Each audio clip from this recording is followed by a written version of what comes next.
Hi everyone, welcome to study word classes. So friends, आज हम लोग सीडीपी पेडागोजी के क्वेश्चन डिस्कस करने वाले हैं। इसके पहले यानी आपको जो कल क्लास मिली है उसमें हम लोगों ने हिंदी पेडागोजी के 15 क्वेश्चन कंप्लीट किए थे।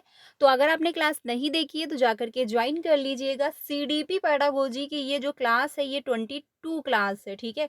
इसके पहले आपको 21 क्लासेस मिल चुकी है जिसमें हम लोगों ने जो है CDP pedagogy paper 1 and paper 2 दोनों के क्वेश्चन डिस्कस किए हुए हैं। प्लेलिस्ट बनाई हुई है, आपको सारी क्लासेस मिल जाएंगी, तो आप लोग ज्वाइन कर सकते हैं।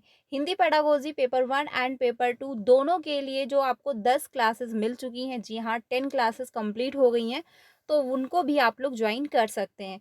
आज का पहला क्वेश्चन है, ये क्लास आपको 3 बजे मिलती है जहाँ पर हम लोग पेपर 1 एंड पेपर 2 दोनों की तैयारी कर रहे हैं, तो आप लोग मेरे साथ भी जुड़ सकते हैं। आज का पहला क्वेश्चन है, इसमें जो है कहा गया है कि आज हम लोग जो है सीडीपी पेडागोजी डिस्कस करने वाले हैं पेपर 1 की। तो चलिए फिर आज की क्लास को कंटिन्यू करते हैं। पहला क्वेश्चन है, इसमें कहा गया है कि विकास के बारे में निम्न में से कौन सा कथन सही नहीं है, ये आपको बताना है। यानी कि व्हिच ऑफ द जो है फॉलोइंग जो है statement is not correct about जो है डेवलपमेंट, यानी डेवलपमेंट के बारे में कौन सा जो है इसमें एक ऑप्शन ऐसा है, कौन सा स्टेटमेंट है जो कि करेक्ट नहीं है। पहला है, बच्चे विभिन्न दरों पर जो है विकसित होते हैं। बिल्कुल सही बात है, क्योंकि जो रेट होती है यानी जो है डिफरेंसेस रेट, यानी कि हर बच्चे का डेवलपमेंट अलग अलग होता है। ऐसा क्यों, वो हम लोग समझते हैं। एक 5 साल का बच्चा है जिसकी आर्थिक स्थिति अच्छी नहीं है, वो गरीब फैमिली से बिलोंग करता है, तो उसका जीवन यापन दूसरे हिसाब का होगा, ठीक है।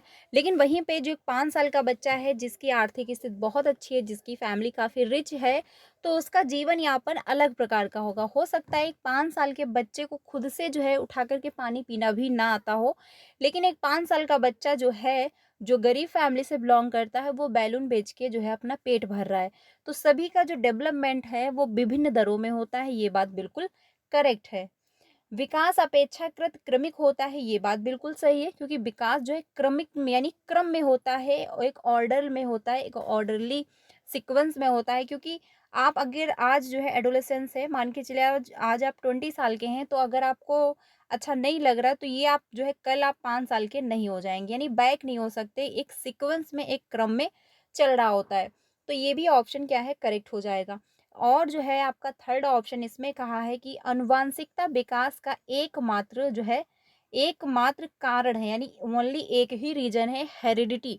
तो ये कहना गलत होगा, क्योंकि डेवलपमेंट जो होता है वो सिर्फ हेरिडिटी डिसाइड नहीं करती है, बल्कि इन्वायरमेंट भी उसमें अपना रोल देता है। यानी 50-50 जो है दोनों के जो जो रोल हैं वो होते हैं। 50% जो है हेरिडिटी होती है और 50% इन्वायरमेंट होता है, तभी जाके बच्चे का अच्छा डेवलपमेंट हो पाता है 100%, ठीक है। तो यही यहाँ पर आंसर सही होगा, क्योंकि यहाँ पर कह दिया गया एकमात्र जो है हेरिडिटी ही डिसाइड करती है बच्चे का डेवलपमेंट। यहाँ पे आंसर होगा थर्ड ऑप्शन, क्योंकि गलत का गलत ही आंसर होगा। विकास निरंतर रूप से होता है, बिल्कुल सही बात है, क्योंकि डेवलपमेंट जो होता है वो जो है एक सीक्वेंस में, एक ऑर्डर में, और एक जो है निरंतर आगे की तरफ चलता रहता है, प्रोग्रेस करता रहता है। यहाँ पे आंसर होगा थर्ड ऑप्शन। अगले क्वेश्चन पे चलते हैं 22 पे, यानी अगला क्वेश्चन है 2। इसमें कहा है कि मानवीय क्षमताएं जैसे कि बुद्धि, समस्या समाधान और समालोचनात्मक चिंतन का जो है सापेक्ष रूप से विकास के किस क्षेत्र के अंतर्गत अध्ययन किया जाता है। यहाँ पर जो है बताना है कि कौन से जो है किसके अंतर्गत अध्ययन किया जाता है। तो अगर बुद्धि और बात कही गई समस्या समाधान, यानी प्रॉब्लम सॉल्विंग और जो है क्रिटिकल थिंकिंग, जब आप प्रॉब्लम को सॉल्व कर रहे होते हो या फिर उस पर तर्क वितर्क कर रहे होते हो, तो आपका दिमाग उस पे काम करता है, ठीक है। ये तो नहीं आप हाथ से काम कर लेते हो प्रॉब्लम सॉल्व हो जाती है, दिमाग का अपने प्रयोग करते हो। और साथ में क्रिटिकल थिंकिंग पर जब आप चिंतन कर रहे होते हो तो भी अपने दिमाग का ही प्रयोग करते हो, ठीक है। तो ये सारे प्रोसेस कहाँ पे हो रहे होते हैं, संज्ञान में, यानी कॉग्निटिव डेवलपमेंट आपका होगा। फिजिकल डेवलपमेंट नहीं होगा, संवेगात्मक यानी इमोशनल डेवलपमेंट भी नहीं होगा, नैतिक मॉरल डेवलपमेंट भी नहीं होगा। आंसर यहाँ पे जो होगा वो थर्ड ऑप्शन सही हो जाएगा, क्योंकि अगर जो भी काम हम दिमाग से कर रहे हैं वो उसमें हमारा संज्ञान जो है वो लग रहा होता है। आंसर यहाँ पे थर्ड ऑप्शन आपका करेक्ट होगा, क्योंकि प्रॉब्लम सॉल्विंग हो गया या फिर क्रिटिकल थिंकिंग हो गया, वो आपका दिमाग से ही होगा। ठीक है, तो यहाँ पर आंसर होगा थर्ड ऑप्शन। अगले क्वेश्चन पे चलते हैं। अगला है क्वेश्चन नंबर 3। क्वेश्चन नंबर जो 3 है, ये आदर्शन और रीजन का दिया गया है। इसमें कहा है कि बच्चे केवल औपचारिक स्कूली शिक्षा द्वारा ही कौशल, मूल्य और रीतियां ग्रहण करते हैं। यानी कि यहाँ पर कहा गया है कि ओनली जो है बच्चे कहाँ से सीखते हैं, केवल औपचारिक रूप से स्कूली शिक्षा द्वारा ही वो मूल्य, रीति रिवाज जो होते हैं, उनके तौर तरीके सीख रहे होते हैं। तो ये कहना गलत होगा, क्योंकि कुछ तो हम जो अच्छे जो रूल हैं, ठीक है, हमको कैसे रहना चाहिए, नैतिक जो विचार होते हैं वो हम स्कूल से भी सीखते हैं। और स्कूल के सीखने के साथ साथ हम घर से भी सीखते हैं, अपने आसपास के इन्वायरमेंट से भी सीख रहे होते हैं, अपने समाज से भी हम बहुत कुछ सीख रहे होते हैं, जिससे हमारा सोशलाइजेशन हो रहा होता है। यहाँ पर आप ये नहीं कह सकते कि ओनली हम स्कूल से ही सीख रहे होते हैं, वो भी औपचारिक रूप से, तो ये गलत हो जाएगा। रीजन दिया गया है कि बच्चों का समाजीकरण एक सरल व रेखीय प्रक्रिया है। ठीक है, यानी बच्चे का जो डेवलपमेंट हो रहा होता है वो क्या है, एक सरल है और रेखीय प्रक्रिया, यानी एक सीक्वेंस में सीधे जो है होता रहता है। तो ये भी कहना गलत हो जाएगा, क्योंकि समाजीकरण एक सरल प्रक्रिया नहीं है। समाज के बहुत सारे ऐसे रीति रिवाज हैं, बहुत ऐसे तौर तरीके हैं जो आपको अच्छे नहीं लगते, बट उनको फॉलो करना पड़ता है। ठीक है, क्योंकि चार लोग क्या कहेंगे, चार लोग हमको जो है समाज से बाहर कर देंगे, हमको ये कहेंगे वो कहेंगे। तो बहुत सारे ऐसे काम होते हैं जो हम लोग समाज को ध्यान में रखते हुए जो है ना चाहते हुए भी करना पड़ता है। तो ये नहीं कह सकते कि ये सरल है और ये रेखीय है। यानी एक रेखीय नहीं है, बल्कि क्या वर्तुलाकार है, क्योंकि हम कुछ अपने पिछले पास्ट से, कुछ प्रेजेंट से और कुछ जो है हम सीखते रहते हैं। तो यहाँ पर दोनों जो हैं वो गलत दिए गए हैं, यानी आदर्शन भी गलत है और रीज़न भी जो है वो भी गलत दिया गया है। तो आंसर यहाँ पे जो होगा वो फर्स्ट ऑप्शन नहीं होगा, सेकंड भी नहीं होगा, ए सही है लेकिन आर गलत है, ये भी नहीं होगा। आंसर यहाँ पे 4 ऑप्शन करेक्ट हो जाएगा कि ए और आर क्या है, दोनों ऑप्शन सही हो जाएंगे क्वेश्चन नंबर थर्ड के। ठीक है, अगले क्वेश्चन पे चलते हैं। 4 है अगला क्वेश्चन नंबर, जिसमें कहा है कि जीन प्याजे के अनुसार, यानी अकॉर्डिंग टू प्याजे के अनुसार बताया गया है कि व्यक्ति किस अवस्था को प्राप्त करने के लिए समाधान की निरंतर खोज में लगा रहता है। यानी कि वो कौन सी अवस्था जो होती है, अवस्था को प्राप्त करने के लिए निरंतर जो है वो प्रयास करता रहता है। तो पहला है संतुलन, या फिर असंतुलन, या फिर आत्मसातकरण, या फिर जो है समंजस्य। तो यहाँ पर जो आंसर होने वाला है वो आपका होगा फर्स्ट ऑप्शन, क्योंकि संतुलन, यानी कि जो है संतुलन बना रहे, किसी भी प्रकार की जो है असंतुलन ना हो, किसी भी प्रकार की कोई गड़बड़ी ना हो, इसमें जो है हर व्यक्ति निरंतर जो है लगा रहता है, कुछ ना कुछ वो खोज करता रहता है, कुछ ना कुछ मैनेज करता रहता है, कि जो है सब कुछ सीक्वेंस में बना रहे, संतुलन जो है वो बना रहे। आंसर यहाँ पे फर्स्ट ऑप्शन आपका करेक्ट होगा। एसिमिलेशन जो होता है, इसका मतलब होता है कि जो आपको नॉलेज पता है उसमें आपने नया नॉलेज ऐड कर दिया बिना किसी चेंज के। ठीक है, तो ये हो जाता है एसिमिलेशन। एकोमोडेशन होता है कि उसमें अगर आपको जो भी आपका प्रीवियस नॉलेज है और उसमें आपने नया नॉलेज ऐड किया है, लेकिन उसमें कुछ संशोधन किया है, यानी करेक्शन किया है, तो इसका मतलब हो जाता है एकोमोडेशन। ठीक है, ये ध्यान रखिएगा। तो यहाँ पर जो आंसर होने वाला है वो फर्स्ट ऑप्शन ही करेक्ट हो जाएगा। अगले क्वेश्चन पे चलते हैं। अगला है क्वेश्चन नंबर 5। क्वेश्चन नंबर 5 जो है इसमें पूछा है कि हाइपोथेटिकल जो डिडक्टिव मेथड है इसके बारे में पूछा गया है। परिकल्पनात्मक जो है निगमनात्मक तर्क किस चरण की विशिष्ट विशेषता है। यानी कि जो हाइपोथेटिकल डिडक्टिव होता है, यानी कि कल्पना पर एक कल्पना जो आपके सामने नहीं भी है, आप उसके बारे में भी तर्क वितर्क कर पा रहे होते हो। तो यहाँ पर आंसर कौन सा करेक्ट होगा क्वेश्चन नंबर 5 का। पहला है संवेदी गामक जो है चरण, या फिर जो है औपचारिक संक्रियात्मक चरण, या फिर पूर्व संक्रियात्मक चरण, या फिर मूर्त संक्रियात्मक चरण। यानी कि सेंसरी मोटर स्टेज होगा, या फिर फॉर्मल ऑपरेशनल स्टेज, या फिर प्री ऑपरेशनल स्टेज, या फिर कॉन्क्रीट ऑपरेशनल स्टेज होगा। तो सबसे पहले हम लोग जो है इसका एज लिमिट समझ लेते हैं कि कौन सी एज में किसके अंतर्गत जो है कौन सी एज है। ठीक है, तो पहला है सेंसरी मोटर स्टेज, इसकी उम्र हो जाती है 0 से 2 वर्ष। ठीक है, इसकी जो उम्र होती है वो होती है 0 से 2 वर्ष। फॉर्मल ऑपरेशनल स्टेज का जो होता है वो होता है 11 से 15 वर्ष। और प्री ऑपरेशनल स्टेज होती है 2 से 7 वर्ष की उम्र में। ठीक है, कॉन्क्रीट ऑपरेशनल स्टेज होता है 7 से 11 वर्ष। ये सीक्वेंस में होते हैं। ये जो है फॉर्मल ऑपरेशनल स्टेज ये आपका लास्ट में जाएगा। सबसे पहले सेंसरी मोटर स्टेज होगा, उसके बाद जो है प्री ऑपरेशनल स्टेज होगा, फिर आएगा आपका कॉन्क्रीट ऑपरेशनल स्टेज, फिर उसके बाद आएगा फॉर्मल ऑपरेशनल स्टेज। ठीक है, ये सीक्वेंस में होते हैं, ये ध्यान रखिएगा। तो यहाँ पर जो बात हुई है कि परिकल्पनात्मक, यानी कि जो उसके सामने नहीं भी है वो उसके बारे में भी तर्क वितर्क करना स्टार्ट कर देता है। तो सेंसरी मोटर में बच्चा छोटा होता है, अपने सेंस के माध्यम से वो सीख रहा होता है, जिसकी उम्र होती है 0 से 2 वर्ष। प्री ऑपरेशनल में होता है जो उसके सामने है बच्चा उसके बारे में सीखेगा, समझेगा, ठीक है, सोचेगा, बट जो उसके सामने नहीं है वो उसके बारे में तर्क वितर्क नहीं कर सकता। कॉन्क्रीट ऑपरेशनल जो स्टेज होती है वो 7 से 11 वर्ष की उम्र में होती है, और इसमें बच्चे के सामने जो है वो उसके बारे में समझ पा रहा है। फॉर्मल ऑपरेशनल स्टेज जो होती है, इसमें जो उसके सामने नहीं भी चीज़ें होती हैं वो उनके बारे में भी तर्क वितर्क करना, कल्पनाएं करना स्टार्ट कर देता है, जो कि 11 से 15 वर्ष की उम्र में होता है। तो यहाँ पर बात वही हुई है कि जो उसके सामने चीज़ें नहीं हैं वो उसके बारे में भी तर्क वितर्क कर पा रहा है। आंसर जो होगा क्वेश्चन नंबर 5 का, वो सेकंड ऑप्शन सही हो जाएगा, यानी फॉर्मल ऑपरेशनल स्टेज होगा, औपचारिक संक्रियात्मक चरण हो जाएगा। क्वेश्चन नंबर 2 यहाँ पर सही होगा, क्वेश्चन नंबर 5 का ऑप्शन 2 सही हो जाएगा। 6 पे चलते हैं। क्वेश्चन नंबर 6 है कि जीन पियाजे के संज्ञानात्मक विकास के सिद्धांत के अनुसार किस अवस्था में बच्चे अनैच्छिक जो है क्रियाओं से जो है ऐच्छिक क्रियाओं की ओर बढ़ना आरंभ करते हैं। तो इसमें जो है पूछा गया कौन सी जो है अवस्था में बच्चे अनैच्छिक क्रियाओं से ऐच्छिक क्रियाओं की तरफ बढ़ना स्टार्ट कर देते हैं, क्वेश्चन नंबर 6 में पूछा है। तो यहाँ पर जो ऑप्शन होने वाला है कौन सा सही होगा, कौन सा करेक्ट होगा।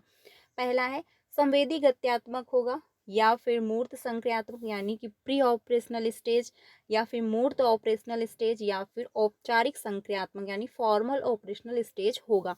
तो यहाँ पर अनैच्छिक यानी जो अच्छी जो एक्सेप्टेबल नहीं है बच्चा उनसे भी जो है ऐच्छिक क्रियाएं करता है। तो आंसर यहाँ पे होगा आपका फर्स्ट ऑप्शन, क्योंकि सेंसरी मोटर स्टेज हो जाएगा। इसकी जो एज है वो 0 से 2 वर्ष है। ये ध्यान रखिएगा, कभी कभी पूछ लेता है कि प्री ऑपरेशनल स्टेज की एज लिमिट क्या है अकॉर्डिंग टू पियाजे, तो एटलीस्ट आपको पता होना चाहिए। ठीक है, तो आंसर यहाँ पे जो होगा वो आपका फर्स्ट ऑप्शन ही करेक्ट हो जाएगा क्वेश्चन नंबर 6 का। अगले क्वेश्चन पे चलते हैं। अगला है क्वेश्चन नंबर 7। क्वेश्चन नंबर 7 में बात कही गई है कि हैंज दुविधा को सुनने के बाद 8 वर्षीय जो है गुरप्रीत कहता है कि हैंज को पैसा चुरा लेना चाहिए था क्योंकि उसे इसकी ज़रूरत है। नैतिक तर्क के किस स्तर पर जो है सही और गलत का फैसला जो है व्यक्तिगत ज़रूरतों और चाहतों के आधार पर करते हैं। हैंज की दुविधा एक जो है थ्योरी है, जिसको जो है कोहलबर्ग ने अपनी थ्योरी में ऐड किया। एक टॉप मतलब एक समझिए स्टोरी की तरह है, ठीक है। और हैंज की जो दुविधा थी, जो कोहलबर्ग की जो थ्योरी है वो मॉरल डेवलपमेंट है, यानी कि नैतिक दुविधा, क्या सही है और क्या गलत में बच्चा फ़र्क करता है और अपनी राय देता है अपनी एज के अकॉर्डिंग, क्योंकि बच्चा जिस स्टेज पे होगा उसी के अकॉर्डिंग वो अपनी राय देगा, उसी हिसाब से वो अपनी बात कहेगा। तो हेंज की जो जो कोहलबर्ग की जो थ्योरी है वो मॉरल डेवलपमेंट पे आधारित है, ये आप लोग ध्यान रखना। कभी कभी डायरेक्ट थ्योरी का भी नाम पूछ लेता है। तो हेंज दुविधा जो थी, यहाँ पे जो हेंज होते हैं उनकी वाइफ जो होती है, एक बार हम लोग कम शब्दों में स्टोरी को समझ लेते हैं। हेंज जो होते हैं इनकी जो वाइफ होती है वो काफ़ी बीमार होती है, और जो मेडिसिन होती है वो सिर्फ एक ही जो है मेडिकल स्टोर पे उपलब्ध है, बाकी कहीं पर वो मिल नहीं रही है। तो ऐसे में क्या होता है कि जो मेडिकल स्टोर का मालिक होता है वो जो दवाई होती है उसका 10 गुना वो रेट बता रहा होता है, ठीक है। यानी वो 10 रुपए की अगर मेडिसिन थी तो वो 100 रुपए की दे रहा था उस टाइम पे, क्योंकि उसको भी पता था कि बाकी कहीं उपलब्ध नहीं है और ये लेंगे ज़रूर। तो ऐसे में हैंज के सामने एक दुविधा थी कि या तो अपनी वाइफ को मरने दे, या तो फिर जो है वो 10 गुना बढ़ा करके जो रुपए ले रहा है वो रुपए दे, या तो फिर वो चोरी कर ले। ऐसे में उनके पास सिचुएशन यही थी, यानी वो दुविधा में फंसे थे कि अब हम यहाँ पर क्या करें। तो हैंज ने क्या किया कि उन्होंने जो है चोरी कर ली और अपनी वाइफ की जान बचा ली, ठीक है। ये हुआ था स्टोरी में। अब ये पूछा गया कोहलबर्ग के द्वारा कि जो है क्या हैंज ने सही किया या फिर सही नहीं किया। तो हर बच्चा अपनी स्टेज के अनुसार बताता है। कुछ अब बच्चे कहेंगे, जो बच्चे छोटे होंगे वो ये कहेंगे नहीं हैंज ने गलत किया क्योंकि चोरी करना पाप है। अब कुछ बच्चे कहेंगे नहीं उन्होंने सही किया क्योंकि मेडिकल स्टोर वाला भी गलत कर रहा था। अब कुछ बच्चे कहेंगे कि नहीं उनको चोरी कर लेनी चाहिए थी, लेकिन उनको बाद में अपने आप को सरेंडर कर देना चाहिए था। कुछ लोग कहेंगे नहीं, चोरी नहीं करनी चाहिए थी, रूल इज़ द रूल। ऐसे में जो है माहौल गड़बड़ होगा, लोगों पे गलत असर जाएगा, यानी गलत संदेश जाएगा, ठीक है? तो हर बच्चा अपनी स्टेज के अकॉर्डिंग जो है अपनी बात रख रहा था। ये है हैंज दुविधा यानी हैंज डिलेमा। ये आप लोग ध्यान रखिएगा कि क्या सही और क्या गलत में जो है बच्चा फ़र्क करता है। यही जो है कोहलबर की थ्योरी पर इसी पर आधारित है। तो यहाँ पर जो आंसर होने वाला है, यहाँ पर कहा गया कि पैसा चुरा लेना चाहिए क्योंकि उसकी जो है उसे इसकी ज़रूरत है, यानी उसको इसकी नीड है, तो क्या उसको चोरी कर लेनी चाहिए थी। तो यहाँ पर कौन सा ऑप्शन करेक्ट होगा क्वेश्चन नंबर 7 का। पहला है दंड और आज्ञा पालन अभिमुखता, यानी कि उनको दंड और आज्ञा पालन का जो है पालन करना चाहिए, या फिर यांत्रिक सापेक्ष अभिमुखता। तो यहाँ पर जो आंसर होगा वो आपका सेकेंड ऑप्शन करेक्ट हो जाएगा क्वेश्चन नंबर 7 का, क्योंकि यहाँ पर उसको नीड थी इसकी, इसलिए क्या है उसको चोरी कर लेनी चाहिए थी क्योंकि उसको इसकी ज़रूरत थी। बच्चा जो है सेकंड स्टेज पे है और जो है यहाँ पर तो इसलिए क्या है बच्चा यहाँ पर सेकंड स्टेज पे तो अपने अकॉर्डिंग अपनी राय रख रहा है। जो कोहलबर्ग की थ्योरी है वो उसमें 3 स्टेजेज हैं और 6 चरण दिए गए हैं, ये आप लोग ध्यान रखिएगा। कभी-कभी सीधे डायरेक्ट ये भी क्वेश्चन कर देता है, तो एटलीस्ट आपको पता होना चाहिए, ठीक है। बाकी गुड गर्ल और गुड बॉय में जो है ये इसमें जो होता है बच्चा फर्स्ट स्टेज पे और सेकंड लेवल पे होता है कि वो दूसरों को इम्प्रेस कर रहा होता है कि मम्मी मेरी तारीफ़ करेंगी इसलिए मैं होमवर्क कर लेता हूँ, या फिर टीचर मेरी तारीफ़ करेगी इसलिए मैं ये काम कर लेता हूँ। तो यहाँ पर आंसर होगा आपका सेकेंड ऑप्शन।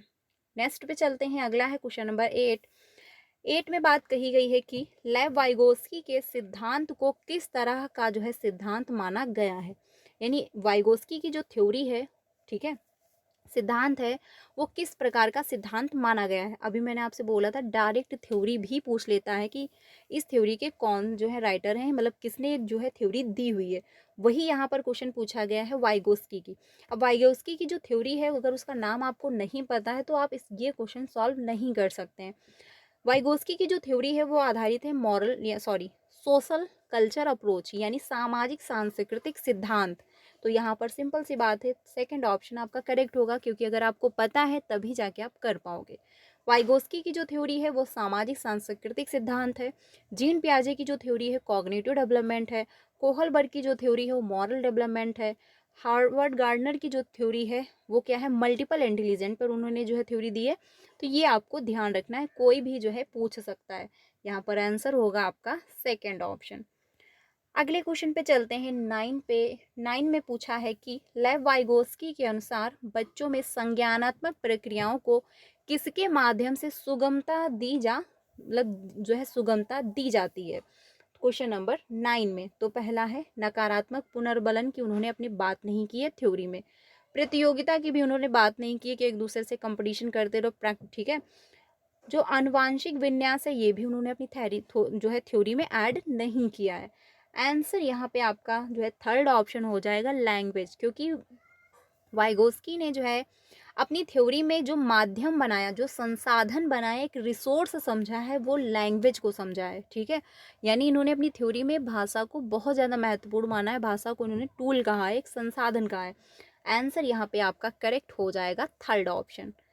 अगले क्वेश्चन पे चलते हैं, अगला है क्वेश्चन नंबर 10। क्वेश्चन नंबर 10 में कहा है कि शिक्षा को जो है बाल केंद्रित बनाने के लिए निम्न में से क्या बदलाव जरूरी है, यानी चाइल्ड सेंटर अगर एजुकेशन आप करना चाह रहे हो, बनाना चाह रहे हो, तो उसमें क्या बदलाव जरूरी है जिससे बन पाए। तो पहला है रचनात्मक मूल्यांकन से जो है योगात्मक मूल्यांकन की ओर, यानी क्रिएटिव जो बच्चा कुछ क्रिएट करता है एक्टिविटी के माध्यम से सीख रहा होता है, तो उससे आप जो है नंबर ग्रेड की तरफ ले जाओगे। जी नहीं, ये आपको नहीं करना है।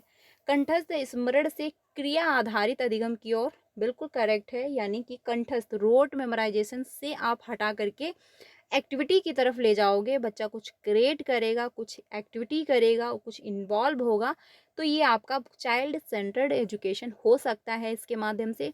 क्योंकि चाइल्ड सेंटर्ड एजुकेशन जो होती है उसमें टीचर भी एक्टिव होता है और साथ ही बच्चा भी एक्टिव रहता है। आंसर यहाँ पे जो होगा वो सेकंड ऑप्शन करेक्ट हो जाएगा। खोजी अधिगम से व्याख्यान की तरफ, यानी ये आप नहीं करोगे कि बच्चा एक्टिविटी कर रहा है, कुछ खोज कर रहा है, कुछ क्रिएट कर रहा है और उससे आप व्याख्यान की तरफ ले जाओगे, तो उसमें क्या होता है, उसमें टीचर तो एक्टिव होता है बट बच्चा निष्क्रिय रहता है, बच्चा एक्टिव नहीं होता है। और बच्चा हो सकता है, टीचर तो कुछ ना कुछ बोल रहा होगा, लेक्चर दे रहा होगा, लेकिन बच्चा हो सकता है सो जाए। ठीक है, लचीलेपन पाठ्यक्रम से मानकीकृत नहीं, सभी के लिए आप एक जैसा रूल फॉलो नहीं कर सकते हैं। आंसर यहाँ पे जो होने वाला है वो सेकंड ऑप्शन ही करेक्ट होगा। अगले क्वेश्चन पे चलते हैं, 11 पे। 11 में पूछा है, हार्वर्ड गार्नर से क्वेश्चन दिया गया है। हार्वर्ड गार्नर के बुद्धि के बारे में विचारों के अनुसार कौन सा ऑप्शन यहाँ पे करेक्ट होगा 11 में? तो पहला है तार्किक गणितीय बुद्धि, बुद्धि की जो है सर्वोत्तम प्रकार है। जी नहीं, उन्होंने किसी एक बुद्धि को जो है एप्रिसिएट नहीं किया कि हाँ यही सबसे बेस्ट बुद्धि है। दूसरों की भावनाओं को समझने की क्षमता जो है संगीतीय बुद्धि कहलाती है। जी नहीं, बल्कि इंटरपर्सनल इंटेलिजेंट होता है, जो दूसरों की भावनाएं समझ लेता है कि हाँ सामने वाला सैड है तो क्यों है, उसको क्या प्रॉब्लम है, डिप्रेशन में क्यों जा रहा है, वो क्यों उदास है। तो इसका मतलब होता है अगर व्यक्ति ये समझ पा रहा है दूसरे की फीलिंग को, तो उसमें क्या है, इंट्रापर्सनल इंटेलिजेंट हो जाएगा। अगले जो है ऑप्शन पे चलते हैं। बुद्धि के 3 प्रकार है, विश्लेषणात्मक, सृजनात्मक और व्यवहारिक। ये भी आपका आंसर नहीं होगा। हर व्यक्ति अपने आप में जो है विभिन्न प्रकार की बुद्धियों के जो है विविध स्तर निहित करता है। जी हाँ, बिल्कुल करेक्ट है। कभी कभी देखा होगा हर व्यक्ति में जो है थोड़े बहुत गुण पाए जाते हैं। किसी को हो सकता है थोड़ा डांसिंग भी अच्छी लगती हो, किसी को थोड़ी म्यूजिक भी अच्छी लगती होगी, उसको थोड़ा बहुत पढ़ने में भी इंटरेस्ट होगा, कुछ नया क्रिएट करने में भी इंटरेस्ट होगा, यानी मल्टीपल खिचड़ी पक रही होती है। ठीक है, ज़्यादातर सामान्य इसी में होते हैं। कुछ ही ऐसे जो बच्चे होते हैं वो गिफ्टेड कहलाते हैं और वो कुछ अच्छा करके जाते हैं किसी एक फील्ड में। लेकिन ज़्यादातर जो है 90% या फिर 95% भी आप कह सकते हो कि बच्चे हर व्यक्ति जनरल में ही होता है, यानी सामान्य में ही रहता है। उनमें थोड़ा थोड़ा सब कुछ पाया जा रहा होता है। आंसर यहाँ पे जो होगा वो आपका 4 ऑप्शन करेक्ट हो जाएगा, क्योंकि हार्वर्ड गार्नर जो है इनका ये मानना था कि हर व्यक्ति में एक विशेष प्रकार की बुद्धि पाई जाती है, और बुद्धि जो होती है वो मल्टीपल वे में होती है। ये आप नहीं कह सकते कि बुद्धि सिर्फ एक ही जो है मतलब एक ही आइडेंटिटी है, एक ही प्रकार की बुद्धि होती है। आंसर यहाँ पे 4 ऑप्शन आपका होगा। 12 पे चलते हैं। 12 में कहा है आदर्शन और रीजन का क्वेश्चन दिया गया है। पहला इसमें है कि एक अध्यापिका को विद्यार्थियों को किसी समस्या पर कार्य करते समय अपने विचारों के मौखिकीकरण के लिए प्रोत्साहित करना चाहिए, जो कि क्या है, बिल्कुल करेक्ट है। क्योंकि अगर उसको प्रॉब्लम सॉल्व पर कार्य करना है तो आप उसके जो विचार हैं, ठीक है, उसको मौखिक रूप से आप जो है कहने के लिए, अभिव्यक्त करने के लिए आप उसको अप्रिसिएट करोगे, प्रोत्साहित करोगे। आदर्शन जो है वो बिल्कुल करेक्ट है। रीजन दिया गया है कि निजी वाक्य बच्चों के संज्ञानात्मक विकास को जो है सुसाधित करते हैं। यानी जो प्राइवेट स्पीच होता है उससे बच्चे का जो, यानी बच्चा जो होता है उसका संज्ञान, उसका कॉग्निटिव जो डेवलपमेंट हो रहा होता है उसको सुसाधित करता है, उसको एक डायरेक्शन दे रहा होता है, उसको एक दिशा दे रहा होता है। ये किसने बोला? वाइगोस्की ने। क्योंकि वाइगोस्की का ये मानना था कि जो प्राइवेट स्पीच होता है इसके माध्यम से बच्चा खुद के दिमाग को, यानी खुद के जो है दिमाग को और खुद के थॉट को वो एक डायरेक्शन दे रहा होता है, एक दिशा दे रहा होता है, बल्कि एक मतलब एक जो है सही राह दिखा रहा होता है।